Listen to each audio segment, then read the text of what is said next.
pues sí que produce estimadores robustos. En particular, ambos están indexados por un subíndice alfa que va a controlar ese equilibrio entre robustez y eficiencia. Y además, las dos se pueden definir tomando límites continuos para el valor alfa igual a 0, y en ambos casos se obtiene el estimador de máxima verosimilitud, así que se puede considerar un caso particular de la familia de estimadores que proponemos.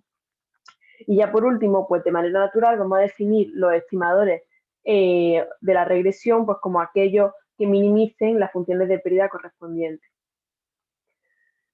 Bueno, esta diapositiva simplemente pretendía ver un poco o comprobar un poco que los estimadores que proponemos sí que son robustos, a diferencia del estimador de máxima verosimilitud, y lo hacemos a través de la función de influencia, que intuitivamente va a medir la influencia que va a tener una pequeña contaminación en la estimación paramétrica. Y además un estimador es robusto si su función de influencia está acotada y no lo será en caso contrario. Y como podemos ver, pues para el valor de alfa igual a 0 nunca está acotada, correspondiente al estimador de máxima verosimilitud, y en cambio, pues para valores de alfa positivo, en todos los casos lo están. Por otro lado, hemos dicho que necesitamos hacer una selección de variables para seleccionar pues aquellos genes que son significativos. Esto se hace a través de métodos de regularización que lo que hacen es simultáneamente llevar a cabo la selección de variables y la estimación paramétrica. ¿Cómo? Pues simplemente añadiendo a la función de pérdida que ya teníamos, que sería nuestra función objetivo en la regresión clásica, una función de penalización en el valor absoluto de los coeficientes. Por último, pues nosotros proponemos distintas medidas de error para ver cómo de bien estima nuestros parámetros, estima los modelos propuestos a los distintos parámetros. Y por último, se me ha olvidado comentar que seleccionamos dos funciones de penalización. Son la penalización LASO y la penalización SCAT. La LASO es la penalización más típica y la penalización SCAT, pues digamos que sería una variante que tiene problemas porque no es cóncava, pero sin embargo pues puede comportarse mejor, sobre todo en el tema de la selección de variables. Y bueno, estos son un poco los resultados que hemos obtenido. Hemos calculado primero todas esas medidas de error para el grupo 1, que sería el train set, para los que podemos ver que los mejores resultados se obtienen pues para algunas funciones robustas con distintos valores del hiperparámetro alfa. Pues aquí tenemos también otro buen resultado. Estos serían, pues digamos, los mejores de cada clase. Lo hacemos tanto como para las funciones propuestas como para la clásica pérdida cuadrada. Si aplicamos esta misma medida de error al test set, al grupo 2, vemos que en este caso, pues los métodos que mejor estima son otros métodos, pero siempre pues se encuentran dentro de todos los métodos propuestos. Y por último, y lo más interesante, es mirar cómo de bien se comportan en la diferencia entre los datos, entre la predicción cuando tiene datos outliers, que si recordamos sería incluyendo ese paciente 29 y 27 que habíamos etiquetado antes como pacientes pues con una variable atípica y los datos limpios que serían pues habiendo hecho un preprocesado eliminando estas dos observaciones. Y vemos que en este caso pues el mejor estimador una vez más se encuentra dentro de estos métodos robustos que proponemos, en este caso con el hiperparámetro alfa igual a 0,1. Bueno, esto es todo. Espero que os haya resultado interesante. Si tenéis alguna duda, pues estaré encantada de responderla. Muchas gracias. Muchas gracias a ti, María. Ahora vamos a proceder al turno de preguntas del jurado. Me silencio. Perdón, que teníamos problemas con el audio. Que vamos a pasar al turno de preguntas del jurado. ¿Hay alguien del jurado que tenga alguna pregunta? Sí.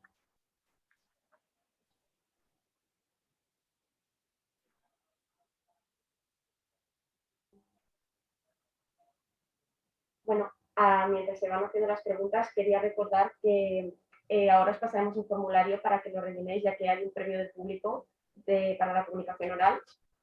En el formulario que os voy a pasar, pues podéis rellenar y podéis evaluar la comunicación oral que acabamos de ver y todo eso. María Martín tiene una pregunta. Sí, me he conectado el audio. No sé si... Sí, se te escucha. ¿Se escucha? Vale. Era por si podías, por favor, repetir las conclusiones otra vez del trabajo. O sea, del estudio. Vale. Más que un estudio en sí, nosotros hemos cogido una base de datos que ya está publicada para mostrar cómo se pueden aplicar las técnicas que nosotros proponemos pues a este tipo de datos. Y las conclusiones es que todos los estimadores que nosotros proponemos, o los mejores estimadores que nosotros proponemos, están todos devuelven unos resultados aceptables, comparables, incluso mejores que los que se utilizan clásicamente, que serían pues, los basados en la pérdida cuadrática.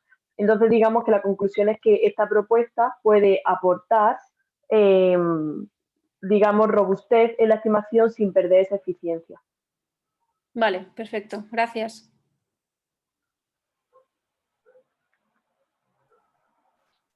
¿Alguien más tiene alguna pregunta?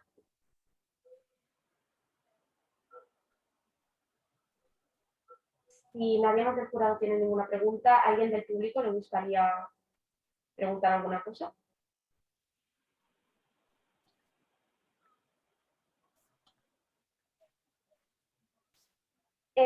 Federica Papaccio pregunta que si con esta metodología se han podido identificar finalmente genes relacionados con peor pronóstico.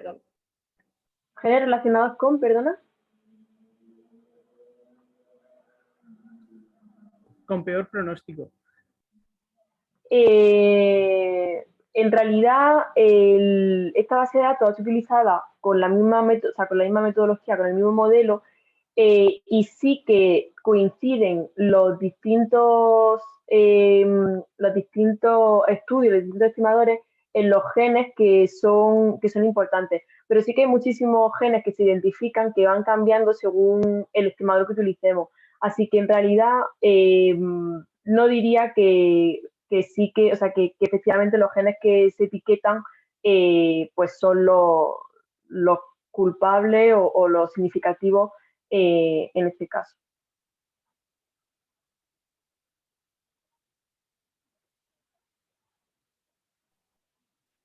Vale.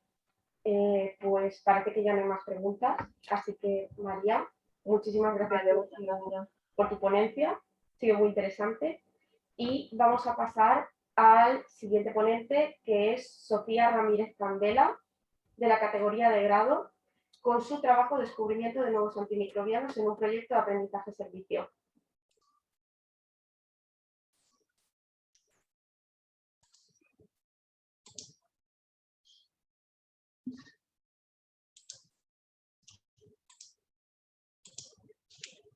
Buenas tardes, mi nombre es Sofía Ramírez, soy estudiante de sexto de Medicina en la Universidad Miguel Hernández en Alicante y voy a hablar de mi trabajo titulado Descubrimiento de nuevos antimicrobianos en un proyecto de aprendizaje-servicio. Las resistencias a los antibióticos es un problema de índole mundial y según la OMS es una de las mayores amenazas para la salud mundial, la seguridad alimentaria y el desarrollo. Además, las resistencias pueden afectar a cualquier persona independientemente de la edad o el país donde viva. Las resistencias a los antibióticos es un fenómeno natural, aunque el uso indebido está acelerando este proceso. Cada vez es mayor el número de infecciones cuyo tratamiento se vuelve más difícil debido a la pérdida de eficacia de los antibióticos y además las resistencias prolongan las estancias hospitalarias, incrementan los costos médicos y aumentan la mortalidad. Sin embargo, los antibióticos se encuentran más cerca de lo que pensamos. En los ecosistemas, los microorganismos producen antibióticos que utilizan como armas para la competencia por el hábitat, pero también producen los mecanismos de resistencia a esos antibióticos y que son transmisibles entre los microorganismos que permiten su supervivencia.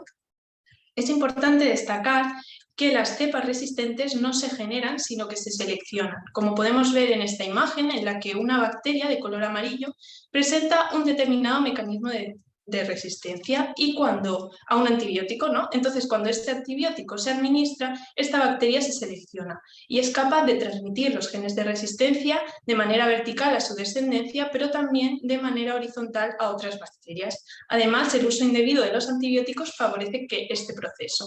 Independientemente de que las cepas resistentes aparezcan en los humanos, en la ganadería o en la agricultura, los mecanismos de resistencia se pueden transmitir y afectar a todos los seres vivos del planeta.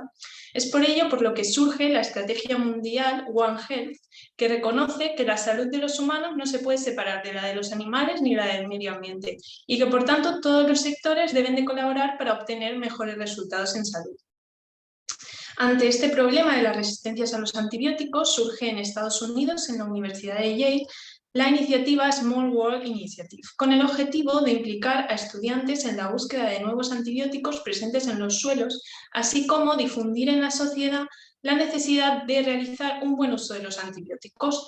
Está basado en una estrategia educativa que se llama aprendizaje-servicio, que consiste en el aprendizaje mediante acciones que benefician a la comunidad.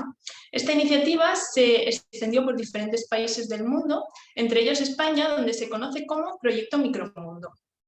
Este trabajo se ha desarrollado partiendo de este proyecto con el objetivo primario de aplicar el Proyecto Micromundo para difundir en la comunidad el concepto de única salud y de necesidad del adecuado uso de antimicrobianos, fomentando el interés por la ciencia en estudiantes de secundaria y bachillerato.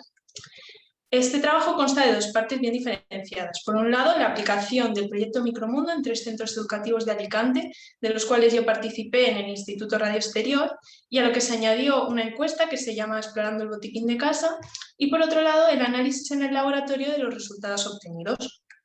Ahora voy a pasar a hablar de lo que consistió el Proyecto Micromundo. Un grupo de alumnos de medicina fuimos formados como monitores del Proyecto Micromundo, lo que se conoce como SUITAS. Posteriormente acudimos al instituto y explicamos a un grupo de alumnos de cuarto de la ESO y primero de bachiller el proyecto y repartimos el material para la toma de una muestra de tierra que debían de recoger en grupos de 2 y una hoja para apuntar las variables relacionadas con la toma de la muestra. Una vez que hubieron recogido la muestra de tierra, realizamos un banco de diluciones y cultivo de las diluciones de la muestra. En la siguiente sesión se aislaron los microorganismos que se habían obtenido y se numeraron. Posteriormente nos preguntamos si las cepas que habíamos aislado serían capaces de producir antibióticos frente a las bacterias que tienen una mayor tasa de resistencias en los hospitales, lo que se conoce como las bacterias de escape. Para ello, cada grupo realizó un ensayo de antibiosis de las cepas que había obtenido frente a 2 bacterias del grupo escape. La última sesión consistió en el análisis de los resultados, se repasó todo el proyecto y se realizaron preguntas a los alumnos para ver qué es lo que habían aprendido. Por último, se realizó una celebración que consistió en un acto en la universidad. A esto se añadió la encuesta Explorando el botiquín de casa, con la que se pretendió evaluar la presencia de antibióticos en los hogares, así como diferentes aspectos en relación a su uso. Por último, se envió una encuesta a los participantes para evaluar el proyecto. Una vez terminado el proyecto Micromundo, mi trabajo consistió en el análisis en el laboratorio de los resultados obtenidos. Las muestras que fueron positivas se aislaron y se conservaron en tubos de agua destilada y leche desnatada. Posteriormente, cada cepa se enfrentó frente a diferentes bacterias del grupo escape y se observaron los fenómenos de antibiosis, como podemos ver aquí, en las que algunas cepas producen un halo de inhibición que impide el crecimiento de la bacteria que se encuentra sembrada en la base. Las cepas que fueron positivas se les realizaron pruebas para su caracterización fenotípica, como las que podemos ver aquí. Y algunas cepas se identificaron mediante biología molecular. En esta gráfica podemos ver los resultados de la encuesta de satisfacción del proyecto. Como vemos, los 3 colectivos mostraron un elevado grado de satisfacción. En cuanto a la encuesta Explorando el botiquín de casa, se obtuvieron 186 respuestas, 67 de las cuales tenían antibióticos en casa. Se obtuvo un promedio de más de un antibiótico por casa, aunque como podemos ver en esta imagen, la mayor parte de los encuestados refería a tener solo un antibiótico. Y en la mayor parte de los casos el antibiótico había sido usado hacía menos de un año. En esta gráfica podemos ver los antibióticos más frecuentes en los hogares y como podemos ver, amoxicilina ácido clavulánico fue el antibiótico más frecuente. Y además destacar que un 5,4% de los antibióticos se obtuvo sin prescripción médica. Las patologías tratadas con antibióticos fueron muy variadas, siendo la amigdalitis la más frecuente, y algunas entidades tratadas con antibióticos fueron resfriado común, gripe o dolor de garganta. En este mapa podemos ver la distribución de la toma de la muestra de los diferentes grupos que participaron en el proyecto. En total se obtuvieron 249 aislamientos, de los cuales 57 fueron positivos en los institutos y tras el análisis en el laboratorio de microbiología, 25 se confirmaron con fenómenos de antibiosis. Las estrellas representan las localizaciones donde se obtuvieron fenómenos de antibiosis en condiciones de laboratorio. En esta tabla podemos ver los 25 aislamientos positivos y en diferentes colores las bacterias escape frente a las cuales presentaron fenómenos de antibiosis. Tras las pruebas de identificación fenotípica se identificaron las siguientes cepas que pertenecieron al género Bacillus. Otro género encontrado entre las cepas productoras de antibióticos fue Pseudomonas y es destacable el hallazgo de cepas pertenecientes a este género con fenómenos de antibiosis frente a la mayor parte de las bacterias escape enfrentadas. Otro género encontrado entre las cepas productoras de antibióticos fue Stenotrophomonas rhizophylla y es destacable este hallazgo ya que no ha sido descrita previamente como cepa productora de antibióticos. Para concluir, el proyecto Micromundo fue un éxito en cuanto a la percepción de todos los participantes detectada en las encuestas. La presencia de antibióticos en los hogares es frecuente y su uso no siempre es el adecuado. Es destacable el hallazgo en los suelos de Alicante de cepas bacterianas con mecanismos de antibiosis frente a bacterias potencialmente resistentes y la caracterización de estas cepas ha revelado la presencia de especies con propiedades antibióticas únicas que merecen un estudio aparte. Muchas gracias.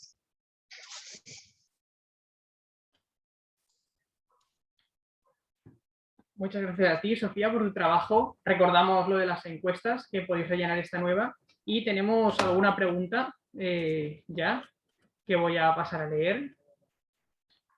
Una pregunta. ¿El medio de cultivo cómo se adaptó para bacterias que no crecen en agar sangre, sino que necesitan medios especiales? Bueno, nosotros usamos agar nutritivo diluido para realizar los ensayos de antibiosis. El agar sangre lo utilizamos pues para ver, o sea, identificar las cepas que habían sido productoras de antibióticos para ver si tenían fenómenos de hemólisis. Pero en general usamos agar nutritivo. Vale. ¿Algún miembro del jurado tiene alguna otra pregunta?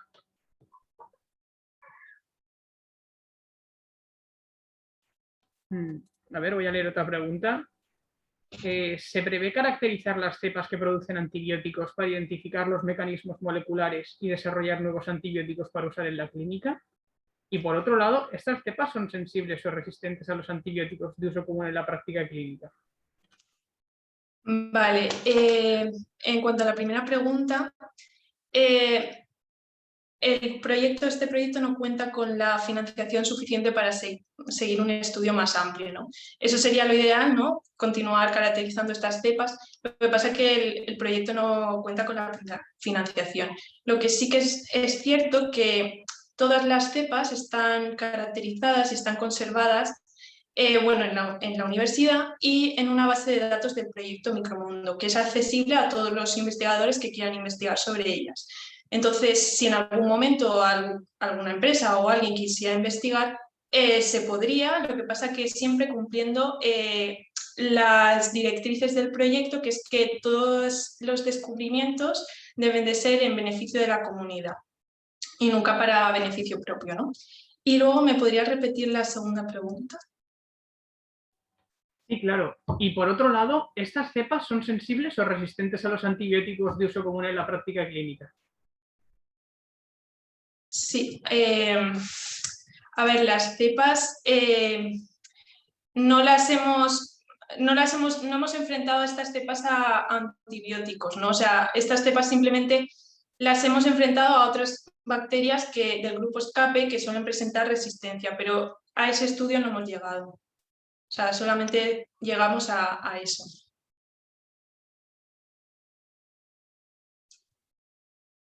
Vale, muchas gracias. Y la última pregunta, ¿por qué crecéis las bacterias en agua y leche? Bueno, no es para crecer, es para conservarlas. Nosotros en leche desnatada las conservamos a menos 60 grados, creo que es. Y bueno, es una forma de conservar cepas, ¿no? Entonces, normalmente yo lo que hago es que las tengo en agua destilada para utilizarlas en el laboratorio y en leche desnatada las conservo en un frigorífico de de mayor potencia y para conservarlas simplemente. Se pueden conservar de las dos maneras. Muchas gracias, Sofía. Y Vale. pasamos ahora a la comunicación oral de Celia Rasero Beimunt, también de la categoría de grado, que expondrá el trabajo Perfil de seguridad de los fármacos anti-TNF en pacientes con enfermedad de Crohn.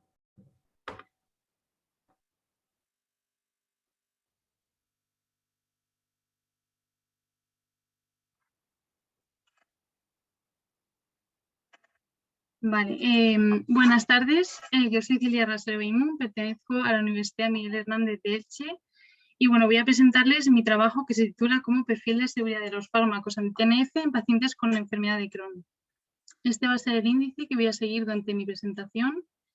La enfermedad de Crohn es una enfermedad inflamatoria intestinal que se caracteriza porque la etiología es desconocida. Sin embargo, se ha visto que intervienen factores de riesgo ambientales, factores genéticos y también parece haber una alteración en la microbiota intestinal. Asimismo, se ha visto que el factor de necrosis tumoral alfa se encuentra incrementado en estos pacientes y por ello los anticuerpos anti-TNF, como son el adalimumab y el infliximab, constituyen la base del tratamiento. Los datos acerca de la eficacia de esos tratamientos son sólidos, pero no tanto los datos acerca de su seguridad, ya que los ensayos clínicos en los que se basa parecen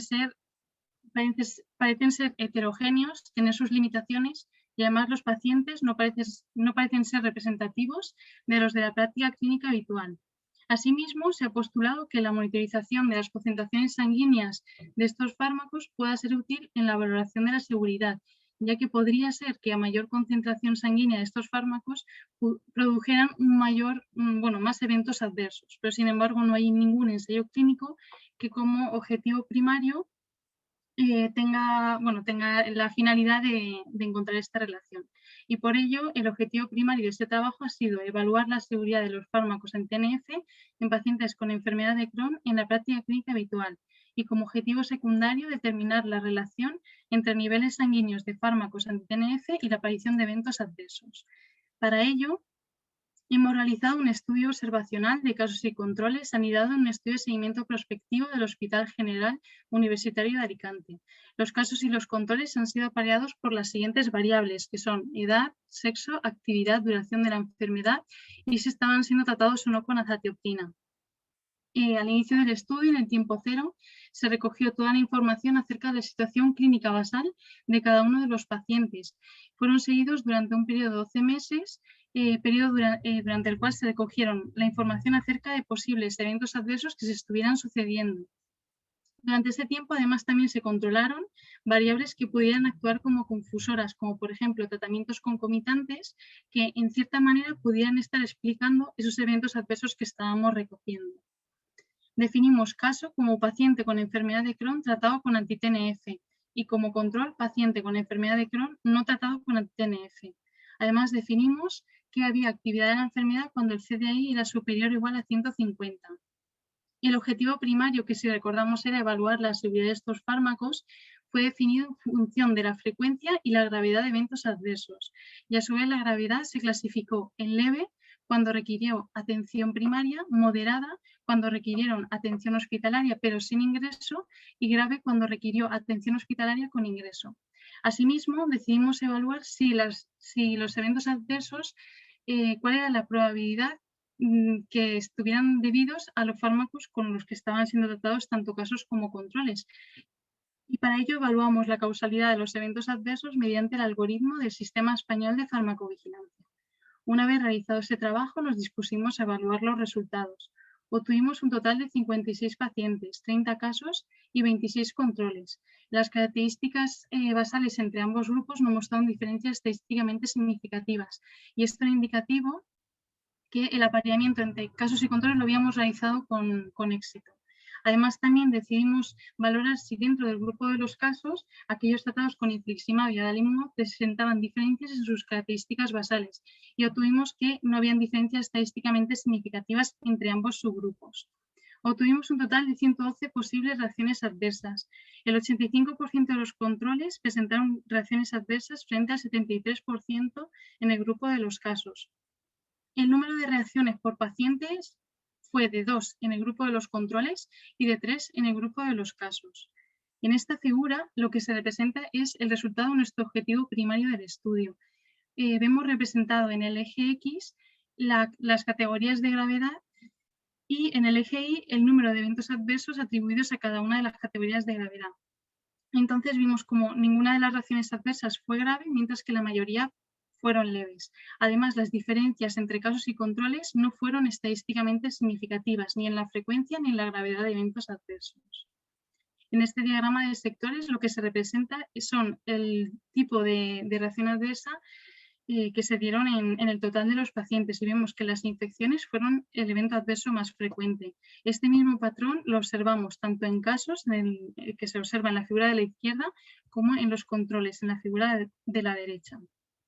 En esta figura lo que se representa es el resultado del análisis de causalidad para el total de los fármacos con los que estaban siendo tratados tanto casos como controles. Entonces observamos en el eje X representadas las categorías de causalidad propuestas por el algoritmo y en el eje Y el número de análisis que fueron atribuidos a cada una de las categorías de causalidad.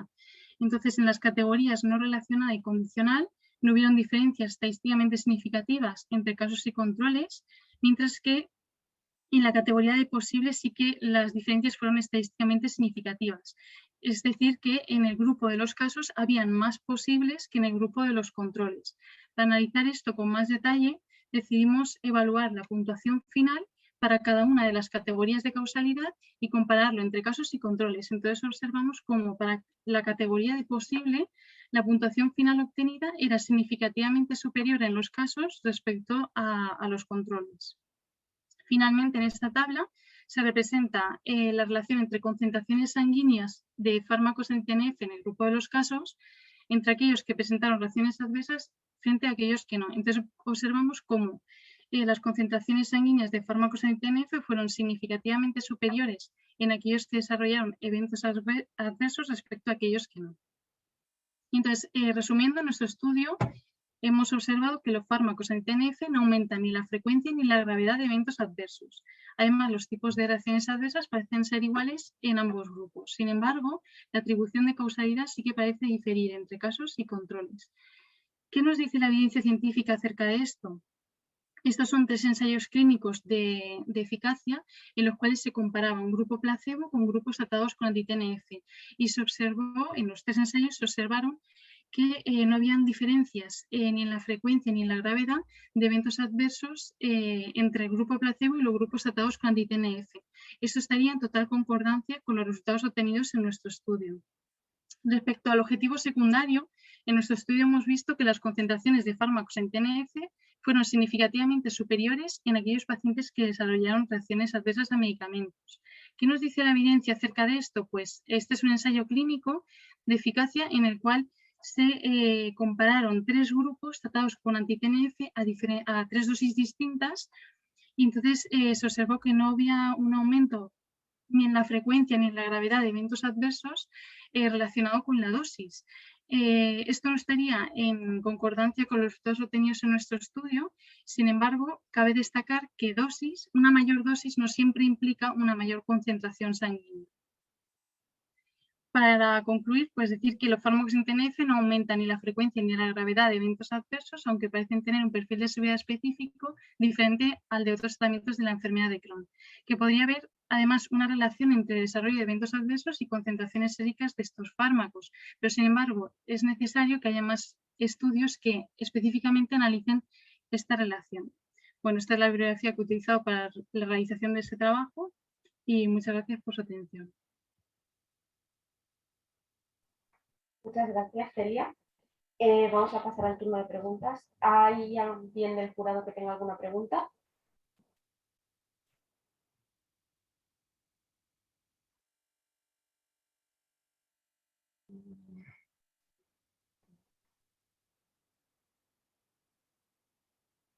Vale.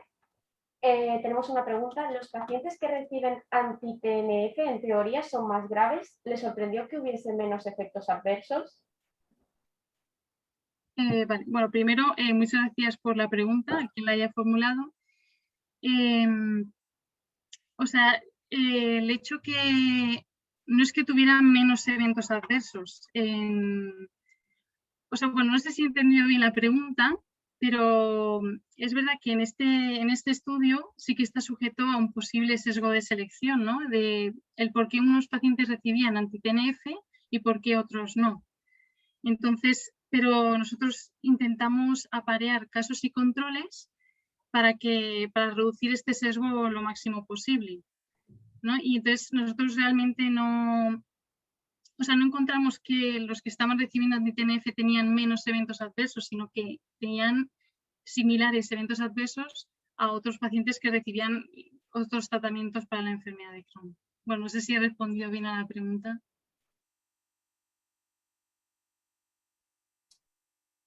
Tenemos otra pregunta, que son: ¿los controles reciben tratamiento igualmente? Si son inmunosupresores, ¿puede haber influido en el tipo de efectos adversos? Vale, pues bueno, de nuevo que muchas gracias por la pregunta. Nosotros cuando apareamos a los casos y los controles, los apareamos por una de las variables, era si estaban recibiendo tratamiento o no con azatioprina, que es un inmunosupresor. Pero también recogimos esas variables que podían actuar como confusoras, ¿no? Que también podían estar, pues efectivamente los TNF son inmunosupresores y también había otros tratamientos como corticoides, metotrexato, que también estaban recibiendo tanto un grupo como otro. Entonces, nosotros recogimos los datos y en las características basales vimos que las diferencias no eran estadísticamente significativas. O sea que, básicamente resumiendo, los tratamientos que recibían un grupo y otro eran similares, a excepción de que unos recibían anti-TNF y otros no, en cuanto a tratamientos inmunosupresores. Muchas gracias, Celia. Parece que no hay más preguntas. Muchas gracias por tu ponencia. Y vamos a pasar al siguiente ponente, que es Jorge Yao García, con su ponencia Estudio de polimorfismes del receptor de la vitamina D a la malaltia de Crohn. Adelante, Jorge. Hola, no sé si me sentiu. Sí, perfectament. Vale.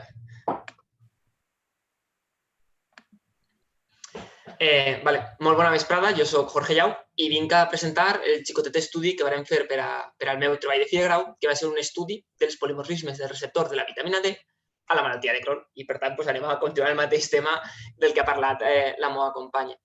Un poquet introduint quina va ser l'estructura de l'exposició. Començaré un xicotet d'introducció sobre quin és l'estat actual del tema, per a passar a quin va ser l'objectiu del nostre treball, comentar com ho hem fet, passar a quins han sigut els nostres resultats i, per acabar, comentar quines han sigut les poquetes conclusions que he pogut extreure. Doncs bé, com ja ens ha presentat la nostra companya, la malaltia de Crohn, com probablement molta gent així sàpiga, és una malaltia crònica inflamatòria intestinal que pot afectar des de la boca fins a l'anus i que es classifica segons siga la seva localització, segons siga ileal, ileocòlica, colorectal o del tracte digestiu superior.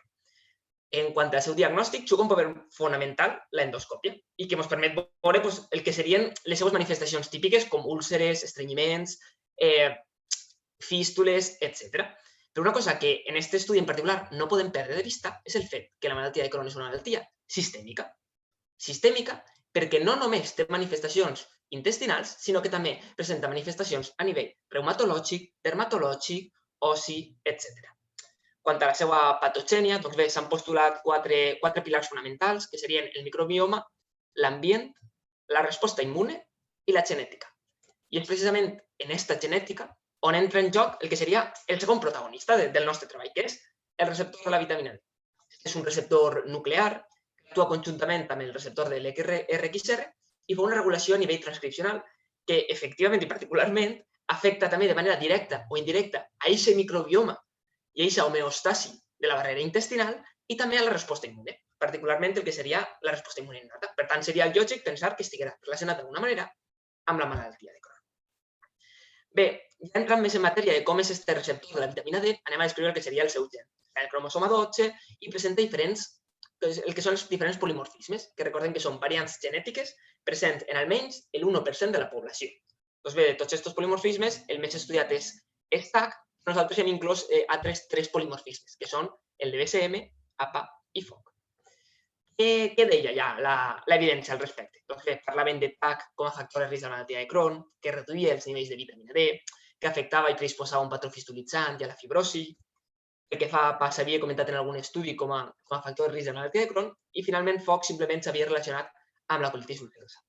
I en darrer lloc m'agradaria parlar particularment de Fox perquè és l'únic polimorfisme que altera estructuralment la proteïna. Per què? Perquè, un, afecta l'exó i, dos, a més, afecta un codó d'inici. Per tant, es retrasa l'inici de la transcripció i això suposa la pèrdua de 3 aminoàcids. I doncs això podria tindre alguna implicació funcional important a tindre en compte.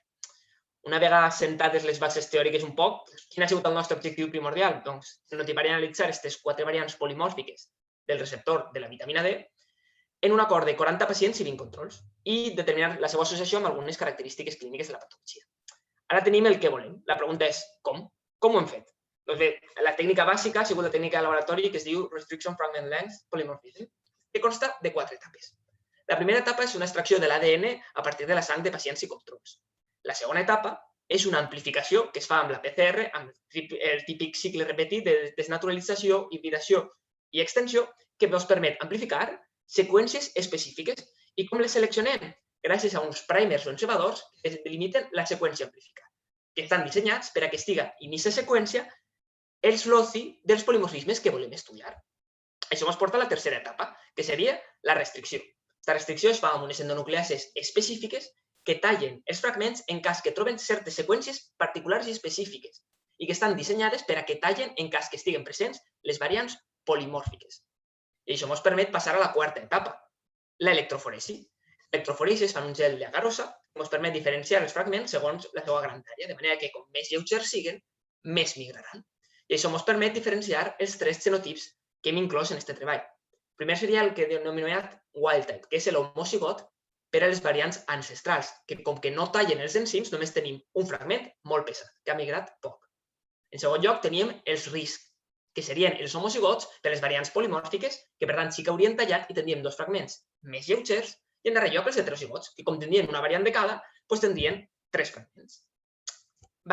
Bé, un cop hem definit quins han sigut els nostres materials, anem a passar a la que seria la molla de l'os, els resultats del nostre estudi. Bé, en cap cas ningú dels polimorfismes ni la seva associació ha resultat factor de risc per a la malaltia de Crohn en general, per tant, d'això no és resultat molt important, però sí que ens ha cridat l'atenció el fet de com es distribuïen els polimorfismes. De manera que clarament BCM i APA tendien a presentar-se conjuntament però s'associen negativament a la presència de TAC. I per explicar aquest fenomen hem de recurrir al concepte de desequilibri de lligament. El desequilibri de lligament es dona quan no es segueixen les lleis de Mendel i, per tant, la segregació dels caràcters genètics no és independent. I això per què passa? Doncs una de les causes fonamentals és la proximitat dins del genoma.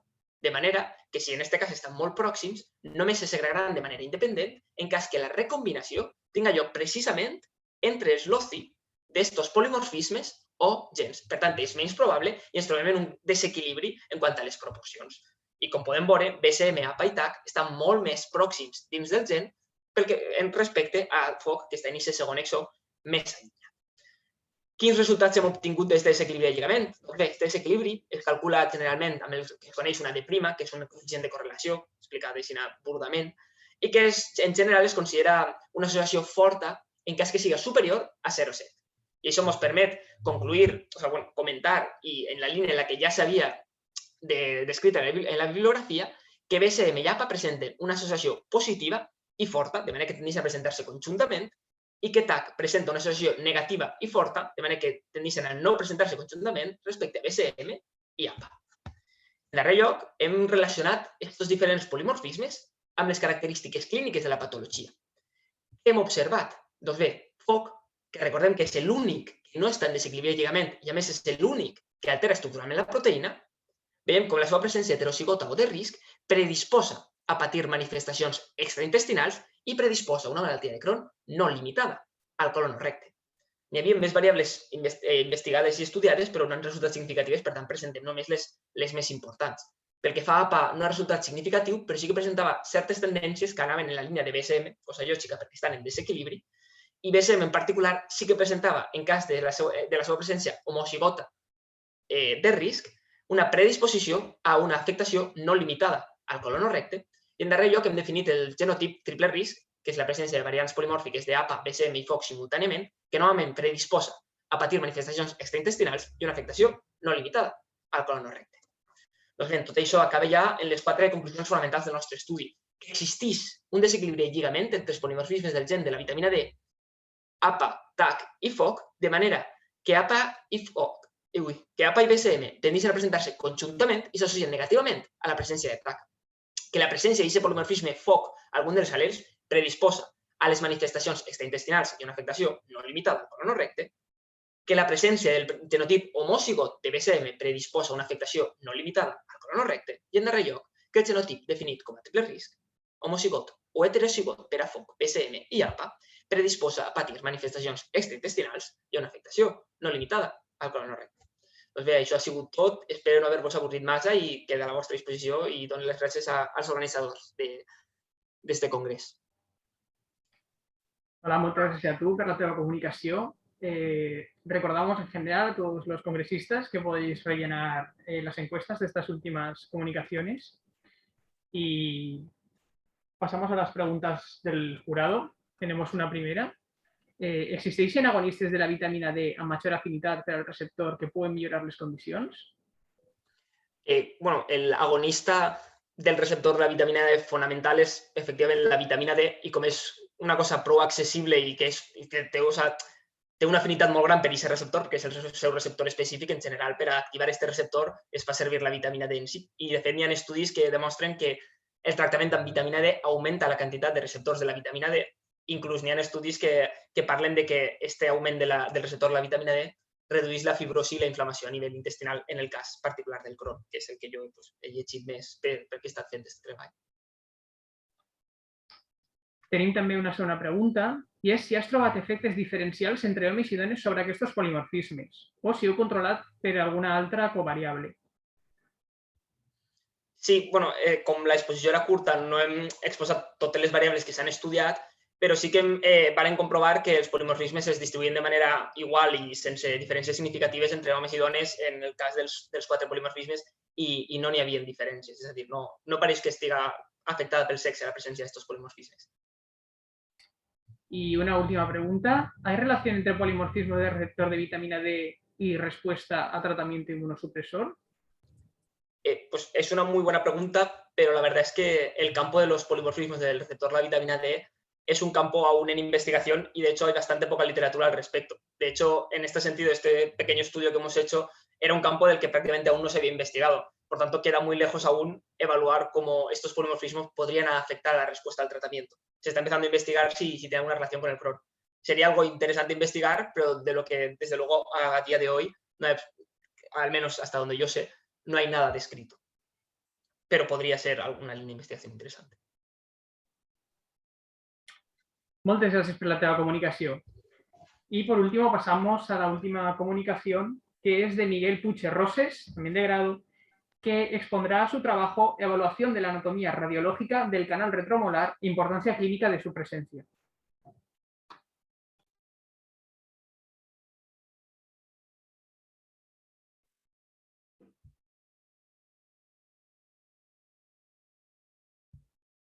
¿Se me oye ya? Sí, se te oye. Vale. Y también vemos tu pantalla.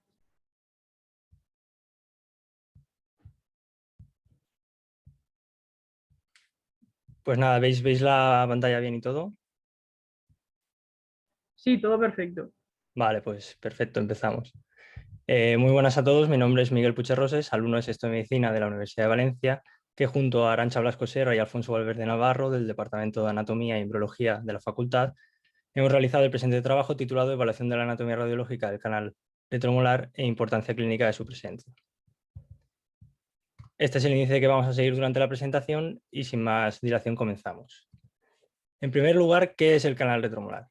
Pues bien, el canal retromolar es una variación anatómica del canal mandibular que se origina del propio canal mandibular y que se prolonga en la mandíbula hasta su apertura en la cavidad oral a través del orificio retromolar en una zona que conocemos como trígono retromolar. Este canal, esta variación anatómica, fue descrita por primera vez por Löfgren en 1957.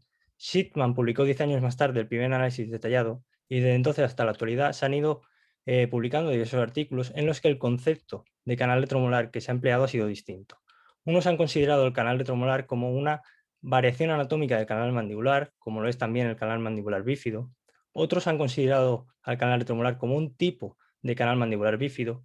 Y por último también otros, al igual que hemos realizado nosotros, hemos considerado al canal retromolar como una entidad propia, con relevancia en sí misma, dadas las variaciones que encontramos en su origen, localización y trayecto. En cuanto al estudio y los estudios histológicos que se han realizado del canal retromolar, se ha hablado y se ha descrito la presencia de un paquete neurovascular contenido en su interior, con la presencia de fibras de nervio mielinizado, así como la presencia de una o varias arteriolas y una o varias vénulas.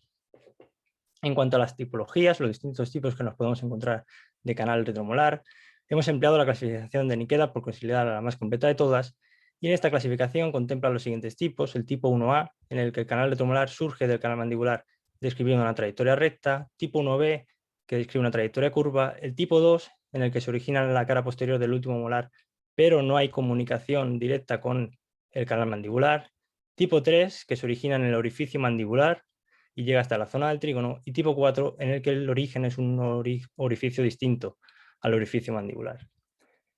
Pasamos ahora a cómo podemos estudiar esta variación anatómica. Pues nos encontramos con diversos estudios de imagen. En primer lugar, con la ortopantomografía, que es una técnica que se ha demostrado insuficiente a la hora de detectar esta variación anatómica, dadas las posibilidades que tenemos de producir falsos positivos y falsos negativos por la superposición y las sombras que producen las estructuras de esta área anatómica. Después nos encontramos con la tomografía computerizada de cónico, que ha demostrado en varios estudios esa superioridad a la hora de detectar canales retromolares frente a la ortopantomografía, y tiene además una serie de ventajas respecto al TAC convencional, como estar más accesible, tener una menor radiación o un bajo coste. La tomografía computerizada lineal presenta una mejor diferenciación de tejidos y una mayor resolución, así como una mejor delineación trabecular, lo que supone unas características superiores al TAC cónico. Y por último nos encontramos a la resonancia magnética, que no está prácticamente empleada para el estudio del canal retromolar, pero que su buena visualización de tejidos blandos la hace una técnica idónea para el estudio del contenido del canal retromolar. Justificación e interés de la investigación. El estudio del canal retromolar, así como el conocimiento de su prevalencia, es de gran importancia para la clínica y la planificación prequirúrgica, ya que posibilita, por un lado, evitar fallos en el bloqueo anestésico, así como daños en el paquete neurovascular, como hemorragias o hipostesias que se producen en la realización de cirugías, o se pueden producir en la realización de cirugías durante del área retromolar. En nuestra revisión bibliográfica de los estudios, todos los estudios previos emplean tecnología TAC cónico para el estudio de esta variación anatómica. Y en nuestra revisión bibliográfica, asimismo, solo hemos encontrado un estudio previo sobre población española. Es por ello por lo que, además de no contar con un gran número exhaustivo de trabajos sobre población española, este es el primer estudio del canal retromolar que emplea tecnología TAC de haz lineal. La hipótesis de nuestro trabajo, por lo tanto, presupone que la presencia del canal retromolar en imágenes obtenidas mediante TAC de haz lineal en una muestra aleatoria de pacientes del Hospital Clínico Universitario de Valencia presenta una prevalencia, tipología y características anatómico-morfométricas similar a las de otras poblaciones estudiadas previamente. De este modo, el objetivo principal fue determinar la prevalencia y estas características anatómico-morfométricas en la muestra. Se complementaba con una serie de objetivos secundarios, como estudiar la prevalencia y ver su posible relación con el sexo o la lateralidad, determinar qué tipo era el más prevalente y además realizar un estudio de las dimensiones por medio de longitud y diámetro y de la localización del canal. Por último, también se evaluó la prevalencia del canal retromolar en muestras ex vivo de cadáveres. Por lo tanto, para la realización de este estudio se seleccionó una muestra de pacientes del Hospital Clínico Universitario de Valencia a los que se les había realizado una tomografía computarizada lineal entre el 1 de septiembre de 2019 y el 1 de septiembre de 2020, que llevara además un informe radiológico asociado y que fuera accesible desde el visor ligero del hospital. Criterios de exclusión: se encontraba la presencia de un antecedente traumático, quirúrgico, malformativo o oncológico, que las imágenes no tuvieran calidad o que no incluyeran esa zona de la mandíbula o del trígono retromolar, que es la que a nosotros nos interesaba. Con el fin de respetar la declaración de Helsinki y cumplir con la ley de protección de datos, se solicitó y se obtuvo el informe favorable del Comité Ético de Investigación del Hospital. Se llevó a cabo una pseudonimización de los datos y una anonimización de las imágenes que fueron analizadas por medio del programa OSIRIX, mediante el cual se evaluó en primer lugar la presencia o no de canal retromolar, se determinó qué tipo de canal retromolar nos encontrábamos y se llevó a cabo la medición de longitud y diámetro de los canales y el estudio de la localización por medio de la distancia respecto al orificio retromolar y el último molar, y así como midiendo la distancia desde el orificio mandibular hasta el origen del canal retromolar. Para la parte del estudio anatómicos vivos sobre muestras de cadáveres, se obtuvo una muestra del programa de donación de cuerpos del Departamento de Anatomía y se obtuvo el consecuente certificado de uso de piezas anatómicas. El análisis estadístico se utilizó el SPSS y se llevó a cabo un estudio descriptivo de los datos, así como una evaluación de la normalidad y homogeneidad de las varianzas de las distintas variables. El análisis inferencial, el de los datos cualitativos, se utilizó tablas cruzadas o de contingencia y se evaluó la relación entre las mismas por medio de la prueba chi cuadrado, y de los datos cuantitativos, los que sigan distribución normal, la prueba ANOVA, Poisson de Bonferroni y T-Student, y los que no seguían una distribución normal con las pruebas no paramétricas de Kruskal-Wallis y Udemann-Whitney. Se consideró en todos los casos un nivel de significación de 0,05. Pasamos a los resultados de nuestro estudio. En primer lugar, vamos a hablar de los resultados del estudio sobre imágenes STAC. Después de realizar una búsqueda en el visor ligero del hospital, se obtuvieron un total de 311 estudios posibles, de los cuales seleccionamos 225 y excluimos 86 siguiendo los criterios de inclusión y de exclusión previamente comentados. De estos 225 pacientes, 52 de ellos presentaron canal retromolar, lo que supone una prevalencia en nuestra muestra de 23,1%. A pesar de que no hayamos relación estadísticamente significativa entre la presencia de canal retromolar y el sexo, la edad o la lateralidad, sí encontramos unas ciertas tendencias, como que fue más frecuente en hombres, que la edad media de los pacientes que tenían canal retromolar era de 38,4 años, siendo más frecuente entre los 18 y los 29, que fueron más frecuentes los canales unilaterales y dentro de este último grupo los canales derechos. Vemos en este diagrama de barras la distribución según los tipos y podemos observar cómo el tipo 1A fue el tipo más prevalente en nuestra muestra con un 40,8% de prevalencia. Observamos aquí al lado 5 imágenes que son imágenes de tactal lineal de nuestros pacientes, de nuestra casuística, y podemos observar cada uno de los distintos tipos. El tipo 1A que sale recto, tipo 1B que sale curvo, el tipo 2 que se origina y no hace comunicación con el canal mandibular, y los dos últimos que son los llamados de la cresta temporal que surgen más arriba, tipo 3 y tipo 4. Vemos ahora un esquema con medidas en proporción en el que hemos definido nuestro canal retromolar tipo y en el que podemos observar el tipo más prevalente, que es el tipo 1A, y las longitudes y diámetros medios. Después de analizar las imágenes, obtuvimos una longitud media de 13,68 milímetros, un diámetro medio de 0,96 milímetros y se encontraban localizados los canales retromolares a 5,96 del último molar y a 20,18 desde el orificio mandibular hasta el origen del canal retromolar. Esta es una imagen de gran utilidad para el clínico diario, ya que se puede hacer una idea, según nuestros resultados, de dónde puede encontrar un canal retromolar en un paciente. En los resultados del estudio anatómicos vivos se llevó a cabo la disección en cadáveres, en 10 cadáveres, se realizó la disección mandibular vía intraoral de la zona del trígono retromolar y hallamos canal retromolar en 2 de ellos de forma unilateral, lo que supone una prevalencia del 20%. Aquí vemos una imagen en la que se observa esa zona, esa región del trígono retromolar, y vemos ese orificio retromolar y cómo sale ese paquete de tejido blando en el que observamos ese paquete neurovascular. En cuanto a la discusión, en primer lugar vamos a hablar de la prevalencia. Observamos que la prevalencia, su relación con sexo, lateralidad, el tipo y las dimensiones de localización son similares a los dos estudios publicados previamente. Encontramos que si lo comparamos con el único estudio previo, que fue realizado por Munielo, Lorenzo et al., sobre población española, vemos que la prevalencia, hablan de una prevalencia del 12%, que es inferior a la nuestra, y se podía justificar con que ellos consideraron al canal retromolar como un tipo de canal mandibular bífido y emplearon el uso de táctil cónico. La importancia de nosotros al emplear táctil lineal es que una técnica de características superiores respecto a la táctil cónico nos llevaría y nos conduciría a análisis de la prevalencia, así como estudios anatómico-morfométricos más fieles a la realidad. Respecto a la importancia clínica, destacar que puede producir complicaciones como hemorragias y parestesias o hipostesias que se producen en cirugías al levantar el colgajo y que, si no se ha tenido en cuenta esta variación anatómica, pueden producir complicaciones postquirúrgicas en los pacientes. También se ha descrito la repercusión en procesos patológicos como infecciones y metástasis. Las conclusiones, por tanto, fueron que la prevalencia ya de nuestra muestra define el canal retromolar como una variación anatómica frecuente con elevada trascendencia clínica. La presencia del canal retromolar no presentaba relación con el sexo, la edad o la lateralidad. El tipo 1A fue el tipo más frecuente en nuestra muestra. Las características anatómico-morfométricas nos han permitido definir un canal retromolar tipo y la prevalencia del canal retromolar en muestras biocadáveres es similar a la del estudio sobre imágenes STAC. Esta es la bibliografía del trabajo y muchas gracias por su atención y contestaré sus preguntas, encantado. Hola, muchas gracias por el trabajo y pasamos a las preguntas del jurado.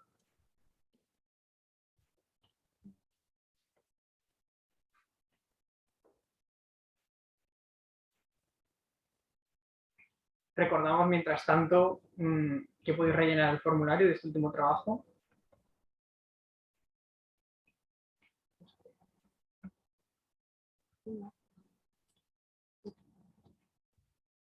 Si no hay ninguna pregunta del jurado, ¿algún congresista quiere hacer alguna pregunta? Vale, un congresista tiene una pregunta. Adelante.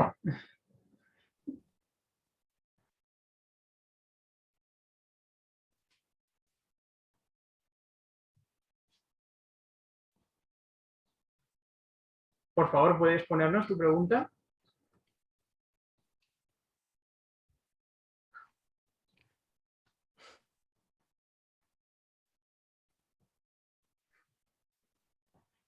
¿Es importante respecto al dolor que puede producir? Más que dolor, lo que produce es hipoestesia y parestesia, es falta de sensibilidad, sobre todo en la región del labio y de la zona de la mandíbula, que está bien descrito en operaciones del propio del tercer molar, sobre todo, que se ha demostrado que está altamente relacionado, y en el que a veces el canal retromolar debe sortear esta raíz de los terceros molares, pudiendo producir, si no se ha tenido en cuenta esta variación anatómica, más que dolor, hipoestesias y parestesias.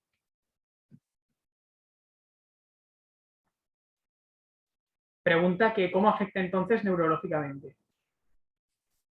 Con parestesias y hipoestesias. O sea, con falta de sensibilidad en la zona del labio y la región mandibular.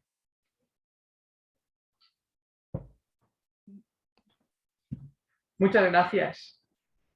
Y parece que no hay más preguntas, así que podríamos dar por finalizado este turno de comunicaciones orales. Muchas gracias a todos los concursantes por presentar sus comunicaciones y seguiremos mañana con más. Muchas gracias.